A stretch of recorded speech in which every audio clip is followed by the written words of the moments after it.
Hi, my name's Dave Clark and I work for Swindon Youth for Christ, and I'm coming to you to see whether you would help me. On the 2nd of June, which is the June weekend of the Queen's Jubilee, I and a load of people will be jumping out of a plane to be able to raise money for Swindon Youth for Christ.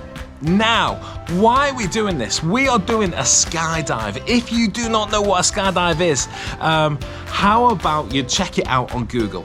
But if you do know what it is, you'll know that you get strapped up, you put a parachute on, you jump out of a plane, and you land safely to the ground. Now let me tell you about a few facts about this skydive. This skydive is 7,000 feet. Now let me put that into perspective. See, Ben Nevis, that takes you 2.5 hours to climb up, is only 4,000 feet.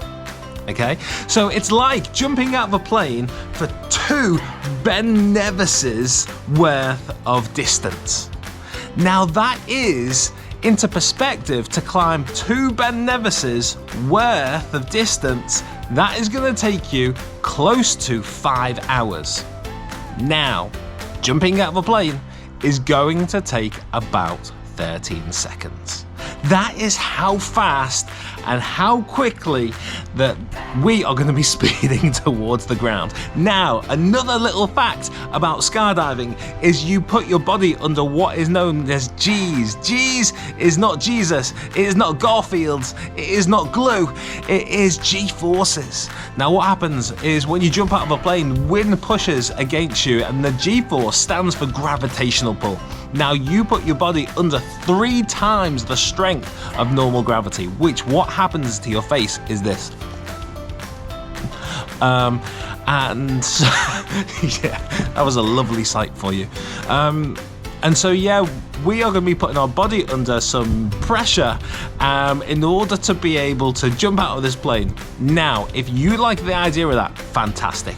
But most of the people that I know do not. And so if you are one of those people who do not like that idea, I urge you to donate to this cause. Now, I'm trying to raise £1,000 for an organisation. Why am I trying to do that? Now, Swindon Youth for Christ are an enabling and equipping organisation. What that means is we come alongside children's and youth work within Swindon to be able to train them up and to be able to equip them to be able to do work within their settings. Now, some of these people do not necessarily have the training or the skills to be able to do that, and so how we're doing that is we're saying, how do we come alongside you and help you to do that more effectively and more efficiently?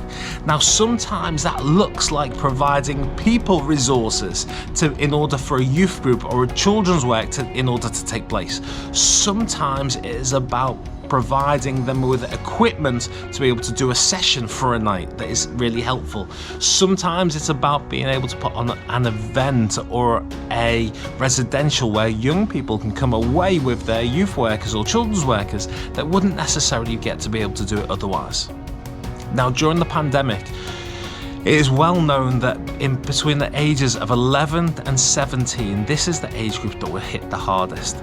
Now, we've seen, and you can speak to kind of government statistics, that the mental health has shot through the roof within these age groups. A lot of them forming anxiety or issues around situations that they wouldn't have had otherwise. Sometimes it's just about meeting up with their friends. I don't know about you, but I was always out of the house, meeting up with my friends in order to be able to have a good time. Now, many of these young people are simply struggling to leave houses because of the way the pandemic has hit them. Swindon Youth for Christ are working with and in between in the last 3 to 4 months, we have worked directly with 17 different children's or youth work situations in order to help them reach their young people or children within their locality. Without us, that simply wouldn't have happened. And so I urge you to be able to help this organisation, Swindon Youth for Christ, by donating a little bit of money, whether that is £1, whether that's £2, whether that's £100, whatever you can afford, to be able to help those children and young people who need it most. Thank you very much, and I look forward to hearing from you.